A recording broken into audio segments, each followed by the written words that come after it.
Good morning students, welcome to YouTube channel of Sir CRR College for Women Yeluru.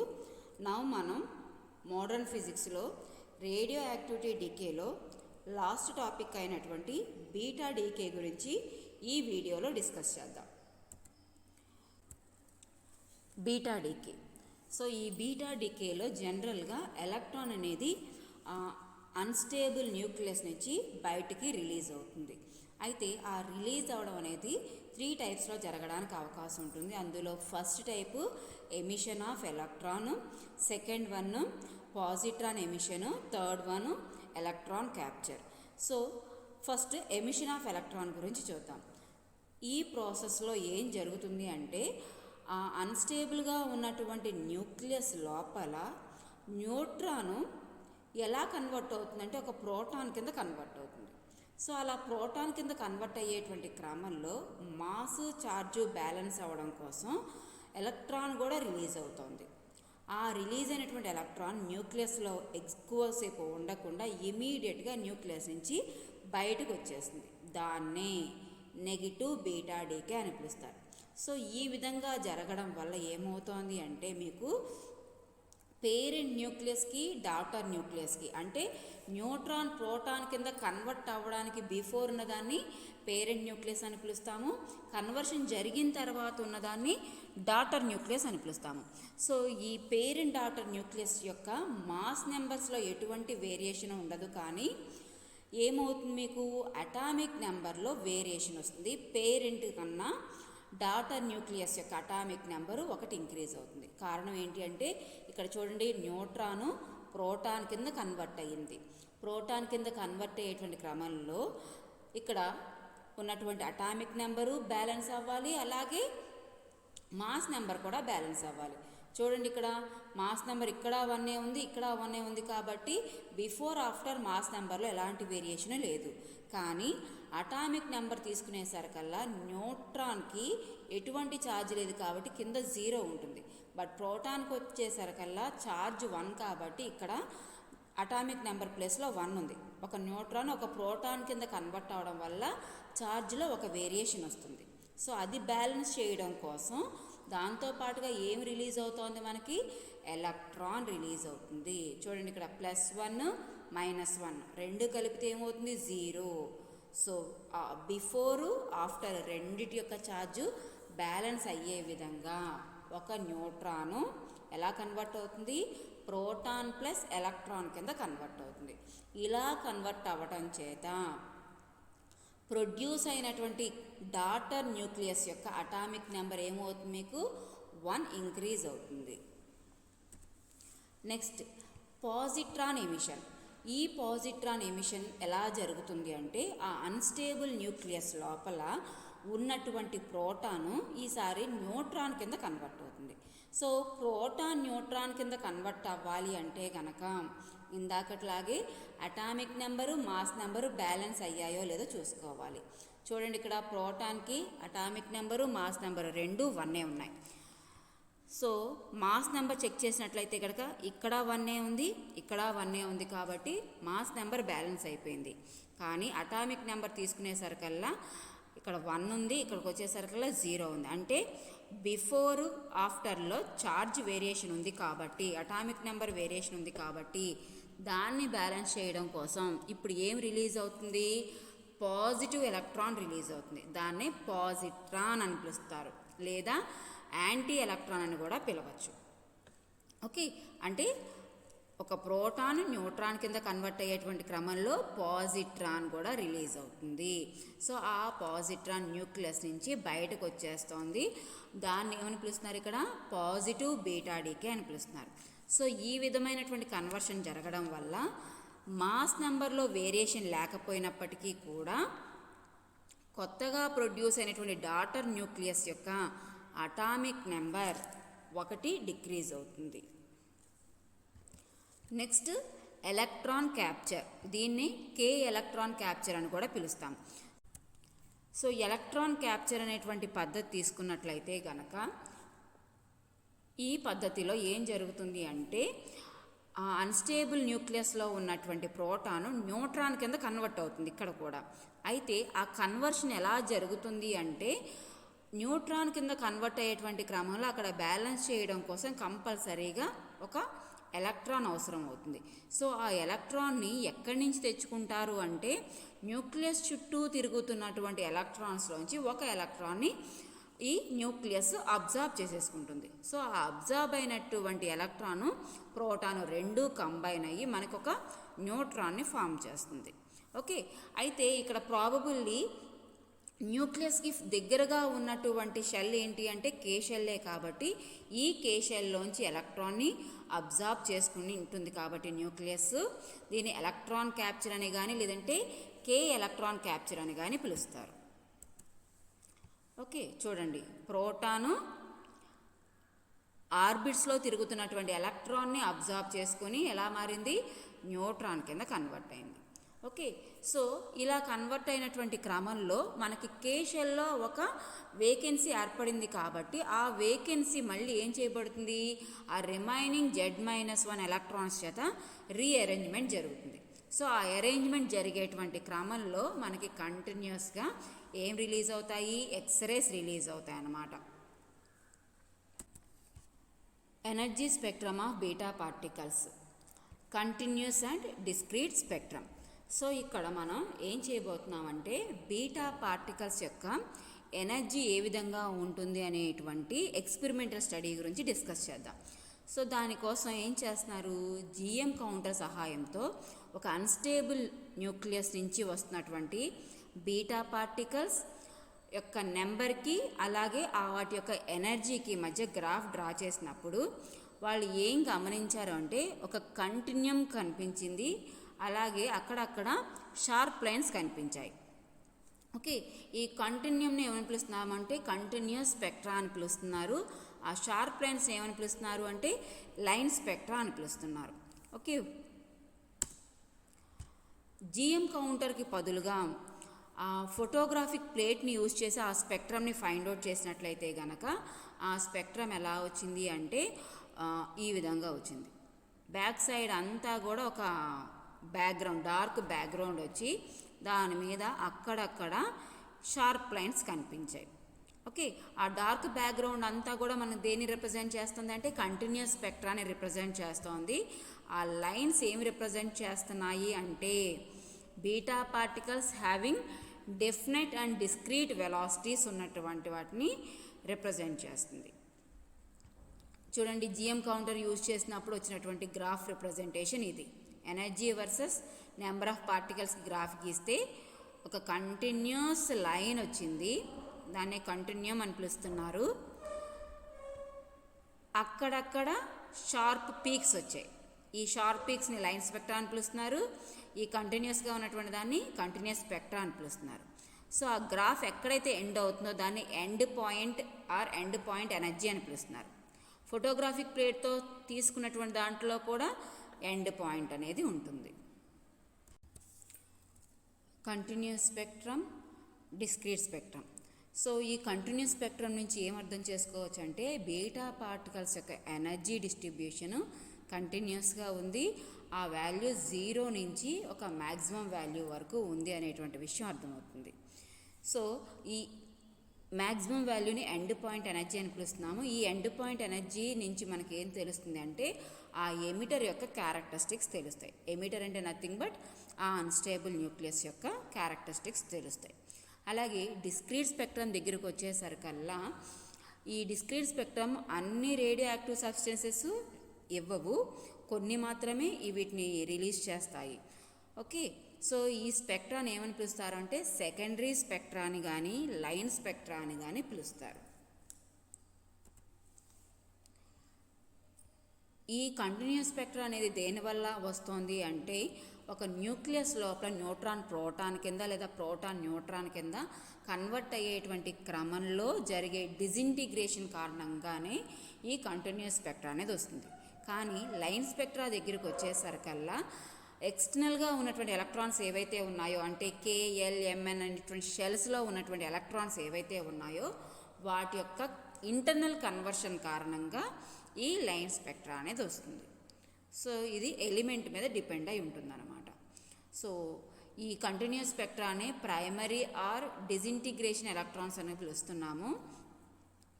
So ఈ electrons అనేవి న్యూక్లియస్లోంచి వచ్చేటువంటి క్రమంలో వాటికి different velocities ఉండడం గమనించారు. సో ఆ డిఫరెంట్ వెలాసిటీస్ ఉండడం వల్ల మనకి స్పెక్ట్రమ్ అనేది కంటిన్యూస్గా వస్తుంది. అలాగే దానికి ఒక ఎండ్ పాయింట్ ఉంది. సో ఈ ఎండ్ పాయింట్ నుంచి ఏం తెలుసుకోవచ్చు అంటే ఆ పర్టిక్యులర్ న్యూక్లియస్ నుంచి అంతకన్నా ఎక్కువ ఎనర్జీతో బీటా పార్టికల్స్ రిలీజ్ అవ్వవు అనేటువంటి విషయం తెలుస్తోంది. అలాగే ఈ ఎండ్ పాయింట్ అనేది అన్ని న్యూక్లియస్లకి ఒకే రకంగా ఉండాల్సినటువంటి అవసరం లేదు, ఉండదు. అయితే కొన్ని న్యూక్లియస్లకు వచ్చేసరికల్లా ఒకటి కన్నా ఎక్కువ ఎండ్ పాయింట్ ఎనర్జీస్ ఉండడం కూడా ఎక్స్పెరిమెంటల్గా ఫైండ్ అవుట్ చేయడం జరిగింది. Secondary are internal conversion electrons. So ఇక్కడ షార్ప్ లైన్స్ ఎలా వస్తున్నాయి బీటా స్పెక్ట్రంలో అనే దాని గురించి ఎక్స్ప్లెయిన్ చేసుకుందాం. జనరల్గా ఈ న్యూక్లియస్ నుంచి ఈ బీటా పార్టికల్స్ రిలీజ్ అయ్యేటువంటి క్రమంలో సమ్ టైమ్స్ గామా రేడియేషన్స్ కూడా రిలీజ్ అవుతాయి. ఈ రిలీజ్ అయిన గామా రేడియేషన్స్ న్యూక్లియస్ నుంచి బయటికి రాగానే దాని సరౌండింగ్స్లో ఏముంటాయి అంటే ఎలక్ట్రాన్స్ ఉంటాయి. KLM అండ్ N షెల్స్లో ఉండేటువంటి ఎలక్ట్రాన్స్ ఉంటాయి. ఈ ఎలక్ట్రాన్స్ను దాటుకొని ఈ గామా రేడియేషన్స్ కంప్లీట్గా ఆటంలోంచి బయటికి రావాలి.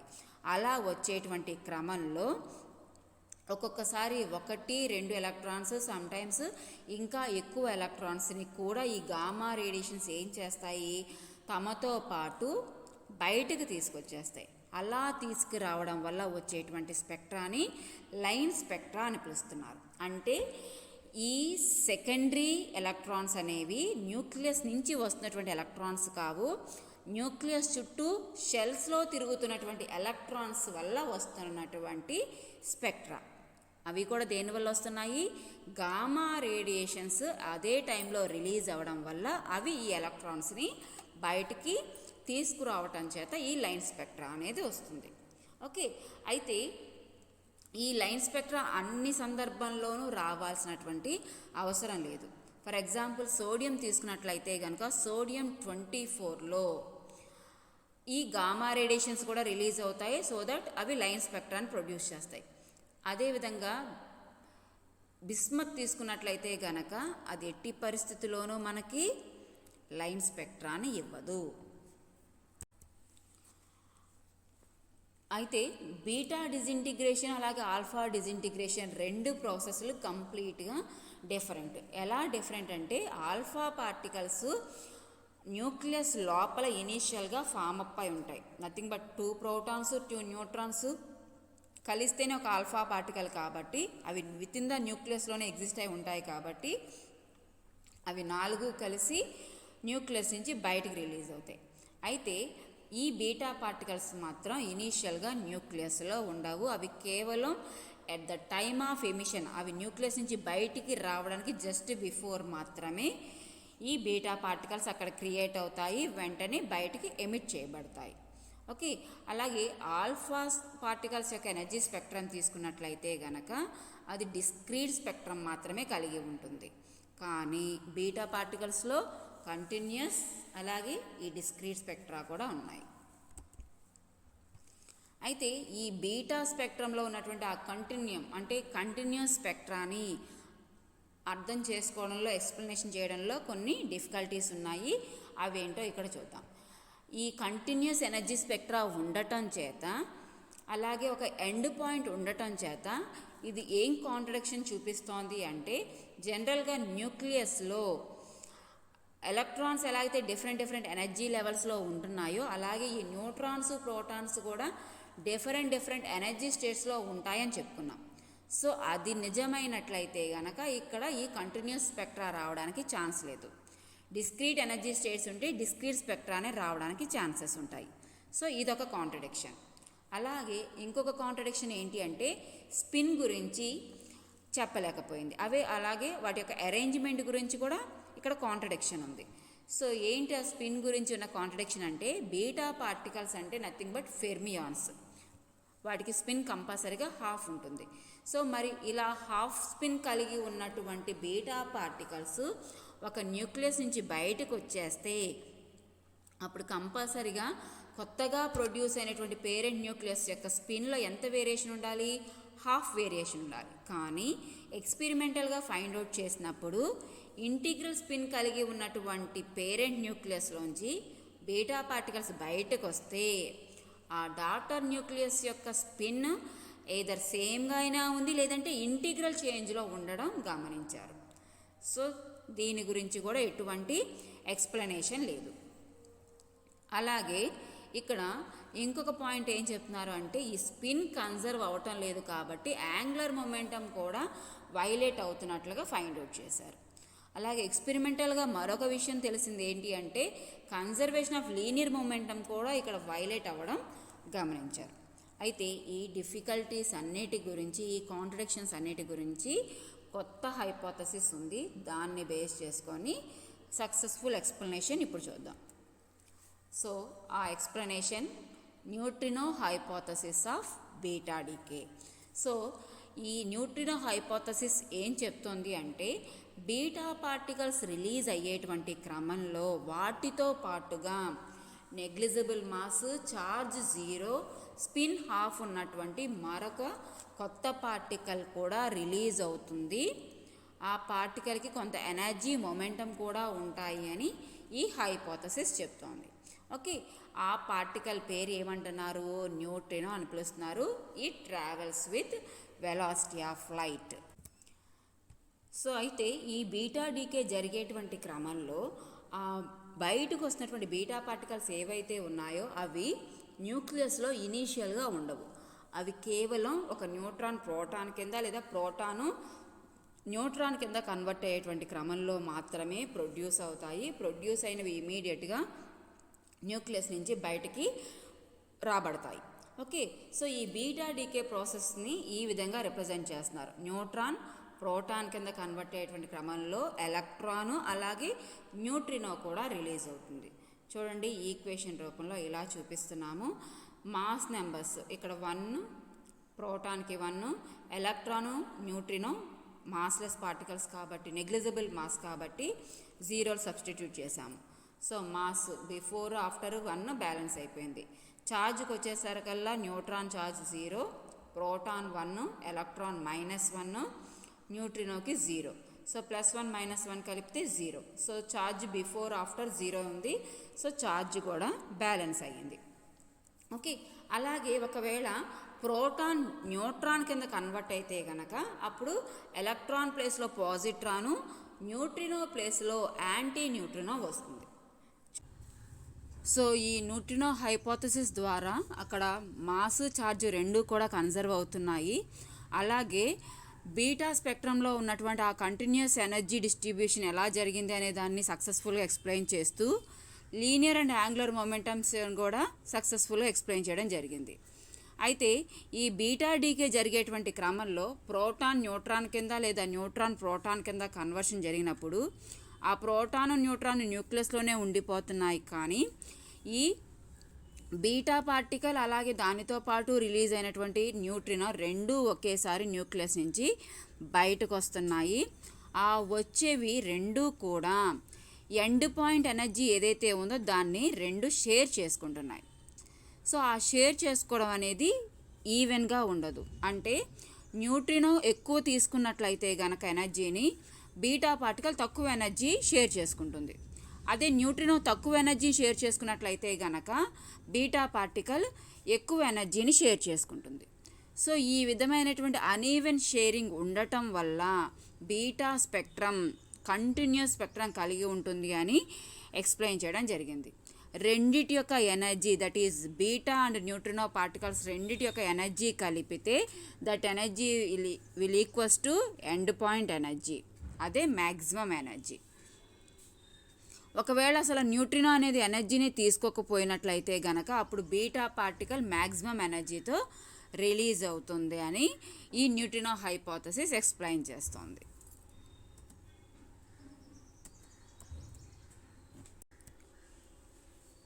సో ఈ న్యూట్రినో హైపోథసిస్ ద్వారా యాంగులర్ మొమెంటం కూడా ఎలా కన్జర్వ్ అయ్యిందనేది ఇక్కడ ఎక్స్ప్లెయిన్ చేద్దాము. సో ఈ బీటా పార్టికల్ న్యూక్లియస్ నుంచి బయటకు వచ్చేటప్పుడు మాస్ నెంబర్లో ఎలాంటి వేరియేషను ఉండదు.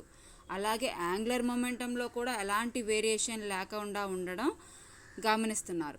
సో అది ఎలా సాధ్యమవుతుంది అంటే, ఒక బీటా పార్టికల్ న్యూక్లియస్ నుంచి బయటకు వచ్చేటప్పుడు ఈ బీటా పార్టికల్ యొక్క యాంగులర్ మొమెంటం హాఫ్ h/2 ఉంటుంది.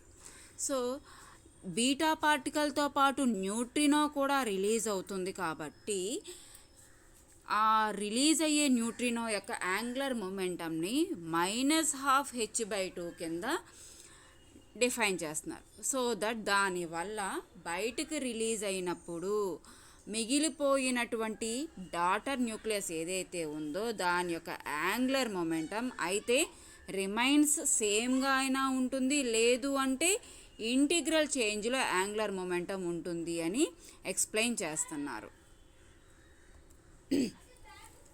Long answer questions.